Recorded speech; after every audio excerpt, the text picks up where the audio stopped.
Before we get into this special weekend edition of Just the Truth, let me tell you about the latest special from Mike Lindell at MyPillow. The standard MyPillow, normally $49.98 for a limited time only, just $14.88 with promo code Joey. Go to MyPillow.com, click on the radio listener specials, and see all the specials. There's a limited quantity of just 10 at this special price. That's $14.88 with promo code Joey. Thanks for joining me in the PhD Weight Loss Studio. To lose weight for the last time, visit myphdweightloss.com. Welcome in on this weekend show. Curtis Smith, chairman of the Spartanburg County Republican Party, joins us to talk about the upcoming GOP reorganizational precinct meetings for Spartanburg County. We'll also give you information for other counties as well. President Donald Trump is close to finalizing his cabinet choices and senior leadership positions for his second administration. Brooke Rollins was recently sworn in to be the 33rd Secretary of Agriculture, and we visit with her to discuss the first priorities of the Department of Ag. South Carolina has seen a number of local bars and restaurants close due to increasing liability insurance rates. This caused excessive legal costs. Tort reform is one of the top issues that the South Carolina General Assembly is considering this session. We visit with Lt Governor Pamella Evette to discuss what the governor would like to see happen. And also joining us is Matt Wills, Vice President of Government Affairs for the Greenville Chamber, to offer his insights from a business perspective. And finally, Chris Smith with the South Carolina Bar and Tavern Association is with us to talk about the work that his organization is doing to ensure the legislature passes reforms that will lead to lower insurance costs and help the business environment. It's a busy day. Let's get started. I told you we'd be back. And ye shall know the truth, and the truth shall make you free. It's Joey Hudson. I wanted to name it the Joey Hudson bill, but they don't allow you to put names on bills. But I wanted to call it the Joey Hudson bill because I know that one's been near and dear to you for a number of years. That's how it's done. Let your voice be heard. And the truth shall set you free. Here's Joey Hudson. We're in the middle of making all the preparations for REORG this spring. In just a few weeks, counties will start having their precinct meetings and then the county conventions, and then the South Carolina GOP will convene in Columbia in May for the state convention. On our guest line today, a guy who's done this a few times, chairman of the Spartanburg County Republican Party, Curtis Smith. Welcome. Good morning to you. Good morning, Joey. I hope everybody's doing great. We are doing wonderful. I know you've been busy. Before we get into the specifics, dates and places and all, give us an overview of what takes place during REORG. Well, according to statute, by law, the Republicans reorganize in the odd years, and the Democrats do it in the even years.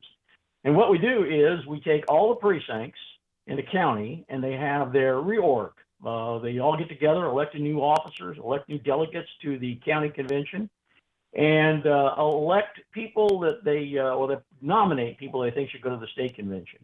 Then after they do that, during the REORG, which is the month of March, then in the month of April, the counties hold their conventions. And this year we have 1,258 delegates from our county to our county convention. That's probably the largest number we've ever had, which is going to be good. So finding locations is important that can handle this number of people. But anyway, in April, we will have a county convention, and we will elect new county officers, and then we will elect the delegates to go to the state convention, which will happen in May. Yeah. There's been some online discussion about timelines and when the precincts meet, where they're going to meet. The dates and location for the Spartanburg precincts. I understand that you guys have just posted those. All of these dates, though, the state law provides for certain meetings to take place at a certain time, right? That is correct. The law says that we have to hold the county convention at least 2 weeks before the state convention. And the state just said they're going to hold theirs on May the 3rd, which knocked out the last 2 weeks in April, which got us all scrambling because we thought we would have plenty of time to do it late April. Remember, the 1st of April, we have Easter, and then the first couple weeks in April, they have spring break where all the kids go on vacation. So scrambling to get a place and a time where 1,200 people can get together for the county convention became one of the big issues. Yeah. And then, by law, we have to do the REORG in March. And we were trying to make sure that we had the right numbers, and there were lots of discussions with the state as to what primaries we were going to use. So we had to wait until those were finalized, which just happened about 10 days ago, so that we would be able to know where we're doing. And now that's where our 1,258 delegates came from because we used the Republican June primary to calculate how many delegates we were going to have for the county convention. Yep. With me today, Chairman of the Republican Party in Spartanburg County, Curtis Smith. All right, so let's just walk through this. So the first step in this process will be precinct meetings. When will those be, and where will they be? Well, what we have done is we've divided the county up into thirds, primarily following our county council lines, so that we can keep everybody geographically located so they don't have to drive across the county. And since now we have 112 precincts, we've added 18 precincts since the last time we reorganized. So now with all these new people that are here, we decided to do these in thirds. So we have in 1 week, we did from March the 17th, the 18th, the 19th, the 20th, and 20th. We have put together 3 dates so that the team can actually run 3 locations. The first one is going to be a group, primarily it's from people who are in County Council District 1 and 3. We have a list of all the precincts, and it comes out to about 38 of them. And that will be on Monday, March the 17th at 6:30, and that's going to be at the Spartanburg Community College Tiger River campus, 1875 East Main Street in Duncan. And we have it published online so everybody can take a look at where they are. And you'll see that, Abner Creek all the way down through the last of the ones that they have. It's a good number. Yeah. And so you said, so you basically have several nights here. The next night I see March the 18th, Tuesday. Again, that's another group of precincts. And then another on Thursday, March the 20th, another group of precincts. That is correct. Yep. So what if someone who is driving right now and can't take notes, you said it's posted online, where do they find that if they need to look it up later? Well, it's on our Facebook page, and we have sent it to over 4,000 people. We've also sent it to your radio station to be there. But if you go on Spartanburg County Republican Party at our webpage, you're going to find the Facebook site, and that's where it's going to be sitting. Oh, okay. So you can take a look at it right there. Yeah. So you can find it there. Just find your precinct and then find out which night and where you need to go to be there. Now, what should people expect to do once they get to the precinct meeting? Well, they have to bring their voter registration card and their voter registration number is what we're looking for, and a driver's license to prove that that's who they are. They will come in and we will record their numbers so that we can check them out to make sure they are a registered voter in Spartanburg County in that precinct. Then we will direct them to tables in the room where their precinct will meet, and we'll give them a Form 1, and they will be able then to meet everybody that's in their precinct, shake hands, write down all that are there, and then they will vote on who wants to be the president of their precinct, who's going to be the executive committeeman from their precinct, who's going to be the first vice president of their precinct. So they elect the officers, and that's important because those are the people that will get out the vote and help us with communications in the precincts. Yeah. They'll be the ones who will help, organize some meetings. So when that's all done, then they vote all those people, they turn back in, they record it on a Form 2, turn it back into us, we will go down through and certify it, and then we will see all the people they've elected to come to the county convention. And with that information, then we'll be able to put together the lists of the delegates that are going to go to the county convention. Yep. And then the county convention is when and where will that be? Well, right now it's tentative at High Point Academy. And the reason why I say it's tentative because our executive committee will meet on February the 24th to confirm it, but it'll be April the 12th. And as I said, we were looking at the month of April. The second half of April was knocked off because of the state's convention being on May the 3rd. The first weekend is Easter, and then we have spring break. So the 12th is really the only day we had left in April that would probably conveniently work with everybody. So we're going to recommend that to the EC on the 27th. And it will start, registration will start at 9 on that date, and we will try to kick the convention off at 10. Yep. Curtis Smith with me today, chairman of the Spartanburg Republican Party. If you need additional information, just look up the Spartanburg County Republican Party online. You can find them on Facebook, their website. You can get this information on there as far as where your precinct meeting will take place. And then, of course, that will lead to the county convention as well. Now, Curtis, this takes a lot of time. I mean, you've talked about a lot of details here as far as the precinct meetings themselves and then the county convention. Who does all of this? Well, we have a group of us. We're all volunteers. None of us get paid anything. And we have to go find the locations. We have to get the insurance. We have to get the security. We have to get the signs. We have to get all the Form 1s and the Form 2s put together. We have to get the envelopes so that everybody has the right information when they get to the reorg and when they get to the county convention. And then even going forward to the state convention, we have to have documentation and stuff.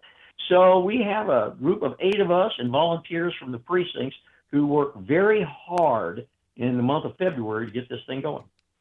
Yep. Well, it takes a lot of people to give of their time to do this, and I applaud all of you who are involved. Look, I've done this myself over the years, and it is a lot of work, but it's it's an important part of our political process. And so, look, if you are one of those who like to be involved and you like to have input in what takes place, then this is where it all starts, right here at your precinct meeting coming up. And of course, we're talking about Spartanburg County. Other counties will have the same process, but just different times, different places. So if you're in another county, just search for your county's Republican Party, and they'll have information posted as well. Or if you can't find it, email me, and I'll try to find it for you. Curtis Smith, it's always a pleasure. Again, I appreciate the time and effort you put into this, and I look forward to seeing you. I won't see you at the precinct meeting. I'm in Abner Creek. Well, I guess I will. You'll be. Will you be at all the precinct meetings? All of them. All right. Well, I'll see. Be at all the precinct meetings. I'll see you. My precinct is Abner Creek, so I'll see you then, and then of course I'll see you at the county convention as well. Okay, Joey. Thank you. Your comments are welcome on the Furman Ford text line, 864-477-JOEY. That's 864-477-5639. Email's always welcome, joey@joeyhudson.com. I had a chance to do my first interview with a cabinet official in the first Trump administration. There were a number of times that I was able to interview cabinet officials, a couple of secretaries of various agencies, and it's always fun. I had the opportunity a couple times to do my radio show from the White House, and hopefully we'll be able to do that again. I'm looking forward to maybe when the weather warms up, they'll have a radio row outside of the West Wing and the press office there. They've done that a couple of times where they literally just set up these tents out on the White House lawn and invite us up to do our show. So hopefully in the spring, summer, we'll be able to do that. Yesterday, though, I had a chance to interview the Trump administration Secretary of Agriculture. She was just confirmed and sworn in last week, Brooke Rollins. She's from Texas, and here's my conversation with Secretary of Agriculture Brooke Rollins. On her first official trip as President Trump's on his cabinet, Secretary of Agriculture Brooke Rollins traveled to Kentucky last week to meet with farmers and other leaders in the agricultural community, and I'm happy to say that she joins us on our guest line today. Madam Secretary, welcome, and how are you? I'm great. How are you? I am wonderful. It's a pleasure to have you. Before we get into some of the issues that we're going to talk about today, take us behind the scenes, if you will, and tell us about the process. When did you know that President Trump was going to nominate you to be his Secretary of Ag? Well, actually, this is so fun you asked this because I haven't told it publicly yet, but it's an amazing story. So what your listeners may not know is I worked for the president in the last White House, year 2, 3, and 4 of term 1. I ran his domestic policy agenda, got to work right alongside him. And then in the intervening 4 years, I like to call it the Great Pause. During the Great Pause, I built the America First Policy Institute and really was working to prepare for the next administration so that, when President Trump won again and he went in with his new administration, that the shock and awe would start on day one. And so now, did I expect to be part of that cabinet? I actually did not. I was really happy to keep helping on the outside. I was, building a 100-year infrastructure along with other amazing patriots at America First Policy and America First Works. And my husband and I and our 4 kids were driving in our motorhome from Texas to Alabama to watch the Aggies play Auburn in a football game. We won't talk about the outcome of the game on this show because it did not go our way. But as it seems very appropriate now and maybe providential, as we're driving across Mississippi, Texas and Alabama, I got a call from the president, and we discussed being his 33rd Secretary of Agriculture. I was honored, obviously, beyond belief, the opportunity to fight for American agriculture, our farmers and our ranchers, the backbone of this country, is truly the greatest honor and the best job in the world. Yeah. You mentioned those 4 years, those were painful years for us. But, God works in mysterious ways. And I've just got to believe that maybe we needed those 4 years to really prepare for the next 4 years, 8 years, 12 years, whatever that is. Do you feel like that's the case? I 100% do. And Yeah. I'll tell you, the White House before, I'm so proud of all those accomplishments. And right, energy independence, a secure border, the lowest poverty rates on record. I mean, it was one win after another, but it was almost a miracle. Maybe it was because we're not good at government on our side, right? We're good at building businesses and raising families. The left really bows to the altar of government and climate, and that's their fastball. That's what they live for, is to accumulate power and to make decisions for people instead of letting people make their own decisions, which is what we believe. And what I realized in the last White House is that if we can prepare, if we can build a bench, if we start to get ready for the next White House and then the one after that and then the one 100 years from now, we've got the truth and God on our side. And when you have that and you add a plan to it, you can win. And that's what I learned in the last White House.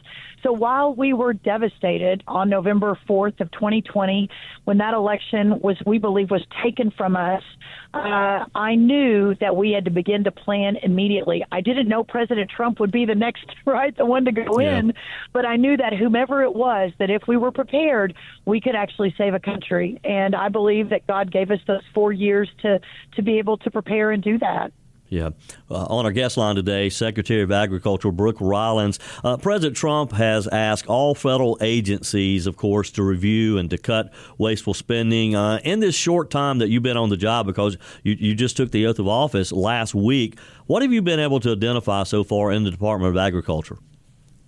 Well, it has been just a remarkable couple of days. Within my first 24 hours, we announced the ending 1,000 DEI, diversity, equity, and inclusion, which basically means dividing us.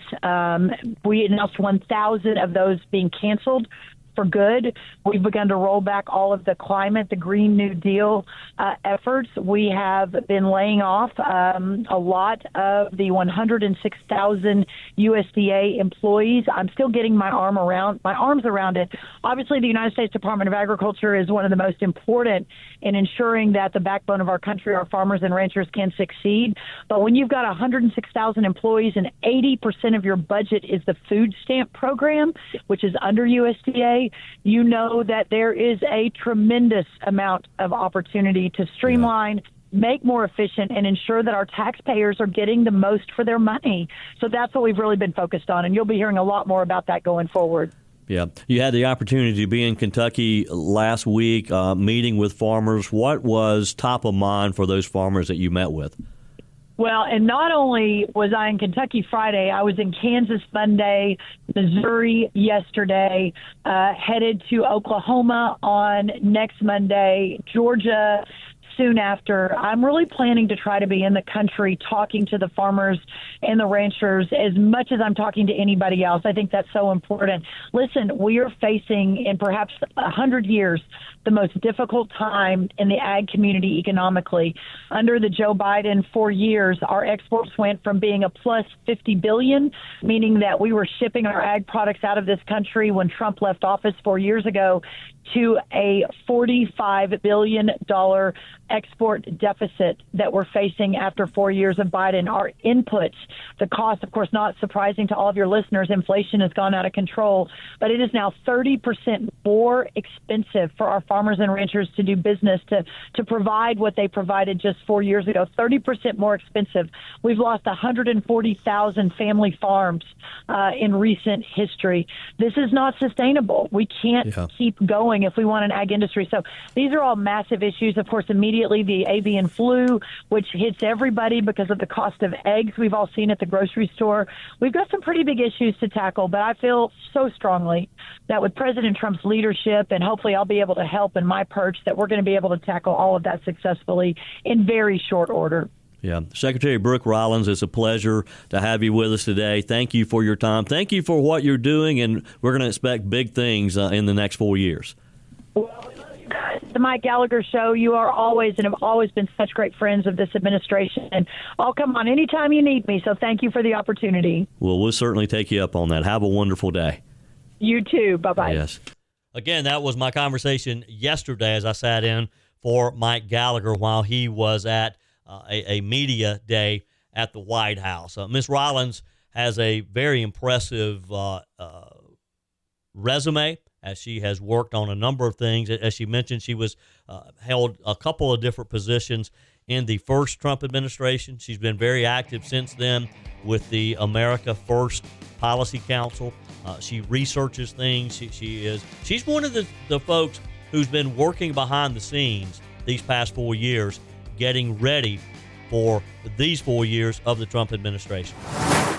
Tort reform has been a big issue for a number of years now. And if you thought it was just another mundane legislative issue, then think again. In South Carolina, the battle over lawsuit reform has come to a boiling point, if you will, drawing in powerful interests, business leaders, even a surprising voice.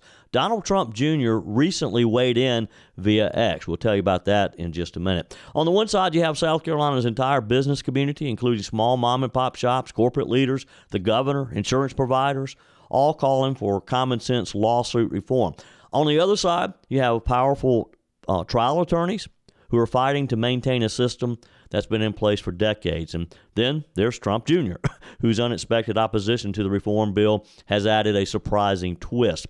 A number of pro-business organizations are weighing in on this discussion as the state Senate considers Senate Bill 244. Matt Wills, Vice President of Government Affairs with the Greenville Chamber, talked with us this week about the Greenville Chamber's position in his weekly legislative update. Matt, things got a little interesting this week, didn't they? They did. You know, I think in politics, you know, when people push, others push back, and I think we saw that with Senator Massey finally getting fed up with some of the somewhat unfounded rhetoric coming from the trial lawyer set.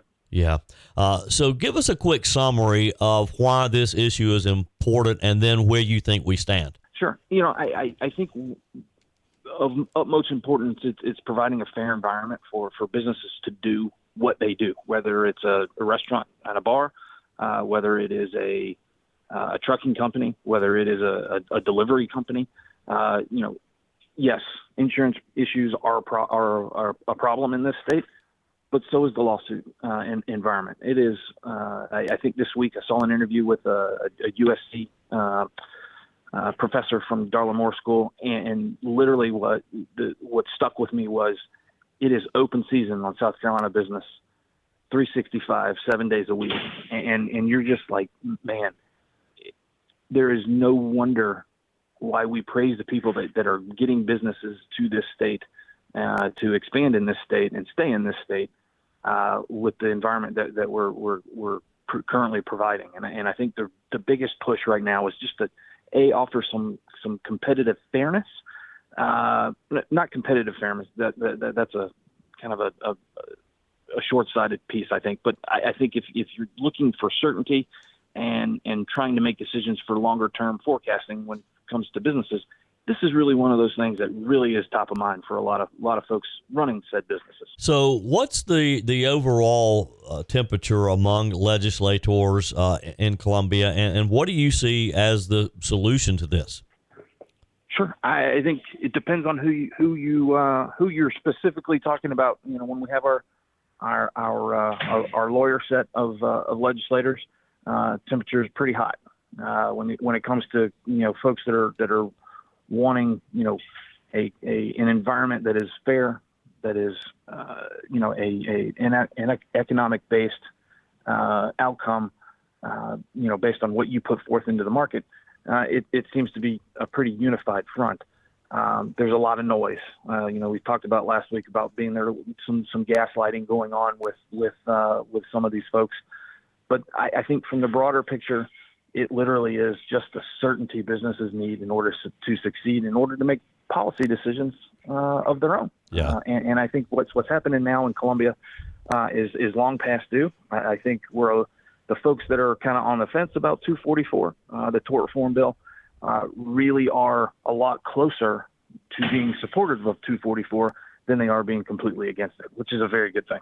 Yeah. Matt Wills with the Greenville Chamber. In a nutshell, most business leaders agree that we need a system based on proportional liability, holding each party accountable for their actual share of an accident.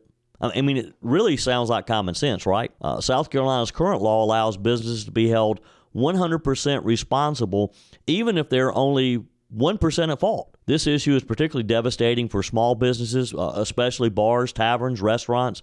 The current system creates massive legal vulnerabilities that drive up costs, force many to close. That we've seen a number of locally owned businesses, small businesses, bars, restaurants that have had to close because they simply cannot afford to pay the insurance anymore. I also had a chance to catch up with Lt Governor Pamella Evette because she and Governor McMaster have made tort reform a priority in their legislative agenda this year.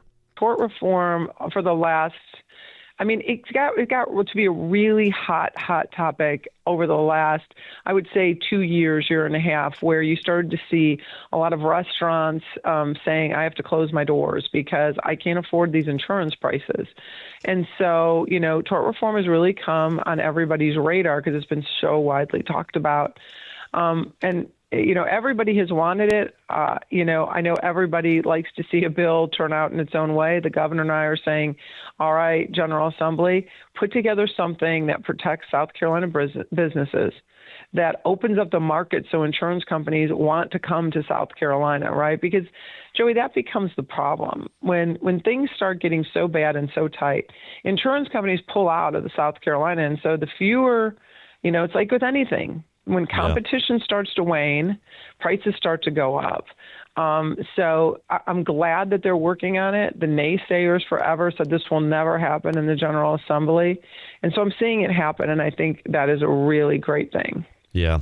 Well, it's an important issue because it's affected a lot of people around the state. It's affected, as you mentioned, some of the small businesses. We've seen a number of restaurant, bars, longtime businesses who have had to close because they simply can't afford the liability insurance. I mean, I've heard personally, I've interviewed people, I've heard stories of insurance going from $1,000 a year to $30,000, $40,000 a year, and that's just for a small business. That's impossible to do. So I hope that the legislature can come up with a nice solution that can pretty much satisfy everybody. My conversation earlier this week with Lt Governor Pamella Evette talking about Senate Bill 244 that is currently being considered that could potentially change the way our businesses are held responsible for various things. South Carolina is sort of an outlier when it comes to tort laws. Other states like Florida have enacted the much-needed reforms that have stabilized their insurance markets, protected their businesses. Governor Ron DeSantis spearheaded a wave of litigation reforms in 2022, 2023, leading to the return of insurers in Florida, which has increased the competition and lowered the insurance rates. That's what we have to see here in South Carolina. So hopefully the Senate will come together. They'll pass a bill that can also get the support of the House. Senate Bill 244 is the one that most people are focusing on. That's the one that Matt Wills and I were talking about, the one Lt Governor Pamella Evette and I were talking about. Seems to be the direction that we're headed. We just need to let our state senators, let our state House of Representatives know that we have to do something. We can't continue to have the small business community in South Carolina suffer because of these outrageous liability laws. Coming up, we're going to talk with Chris Smith. He is the executive director of the South Carolina Bar and Tavern Association. Chris is a bar owner. He has been affected by this firsthand. He knows exactly what's happening, and so we're going to check in with Chris and let him tell us firsthand just how this is affecting business in South Carolina. Your comments are welcome on the Furman Ford text line, 864-477-JOEY. That's 864-477-5639. Emails always welcome, joey@joeyhudson.com. Over the past year, we've seen many of our favorite hometown restaurants, bars close because of liability insurance in South Carolina has become unaffordable. The South Carolina Bar and Tavern Association was formed by a group of citizens concerned with the direction of the South Carolina bar industry. The purpose of the association is to have a unified voice in the state capitol to advocate for tort reform and other things that are needed in order to help save the bar and tavern business in South Carolina. Joining me today is Chris Smith, the executive director of the South Carolina Bar and Tavern Association. Welcome, Chris. How are you? I'm well, Joey. Thanks for having me. Really appreciate it. Sure. It helps us get the word out on this issue. Well, this is an issue that that affects everybody. And you guys had a news conference in Columbia. Yesterday, of course, was the opening day of the legislature. You guys were down in Columbia. You had a news conference. Talk with us about that, who you talked with, and what you hope to accomplish.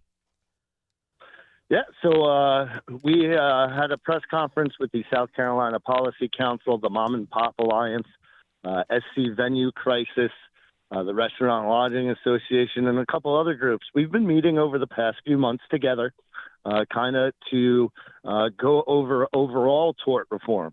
The way the laws are now, it's unfair and unequitable for businesses to stay open. And as the governor loves to tout that we are one of the business friendliest states in the country. So we want him to stick to that word, and also the state legislature to stick to that word and change these laws. So that way bars, taverns, pool halls, bowling alleys, venues can stay open. So that was the purpose. And we met with a lot of different legislators. I'm still here at the state capitol. So I've got some more meetings today. And so we're getting a positive sense here that something will get done this session. Yeah. Well, and that's good news. You know, I've had a number of members of the South Carolina House and the state Senate on the show over the past few weeks, and this has been one of the questions that I've asked them. In fact, yesterday morning, I had Representative Jordan Pace on with me, and we specifically talked about tort reform and what it's going to take. And you're right. I mean, I think the situation that bar and tavern owners and restaurant owners have found themselves in because of the liquor liability issue, that has just really brought the overall issue that we've had. And you're right. It's not just your industry, but other industries. It took you guys, and unfortunately some of the popular restaurants around the state to close to really get people's attention in what's happening, because you're right. We have a situation in South Carolina where people like to sue one another, and it's easy for them to sue one another. So let's talk a minute about what legislation has been filed as far as tort reform, because I've heard a lot of different ideas out there. What do you guys hope will pass this year?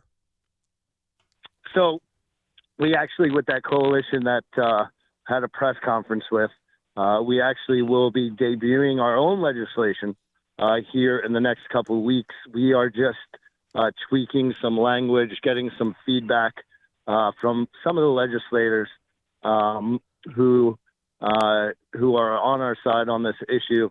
So that way we can bring the people who aren't on our side currently into the fold and hopefully get this bill passed.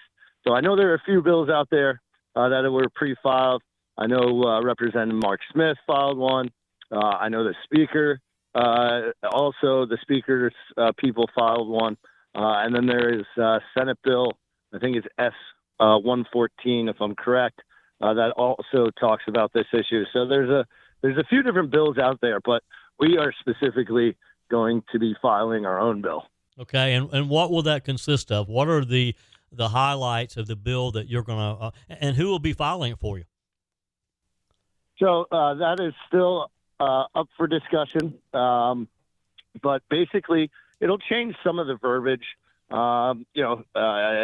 Instead of legally intoxicated, it'll say visibly intoxicated, and it will also have a different percentages on who is responsible. So currently, the way it is now is if I walk into bar A and I have 5 beers, and then I go to bar 2 and I have 2 beers, And then I go to bar 3, I have 1 beer. They're all equally responsible. Yeah. Obviously, bar number 1 should have the majority of responsibility because they served me 5 beers. And then bar 2 should have a small responsibility in bar 3. So we're changing the formula on the proportion of who's liable. Same amount, the $1 million, but it's just changing the formula. Right.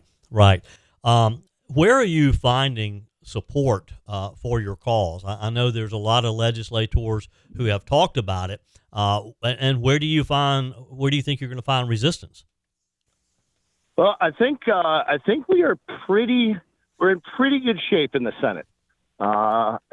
We lost by 2 votes last year on a bill, but there are 4 senators who lost. Yep. So we picked up some votes.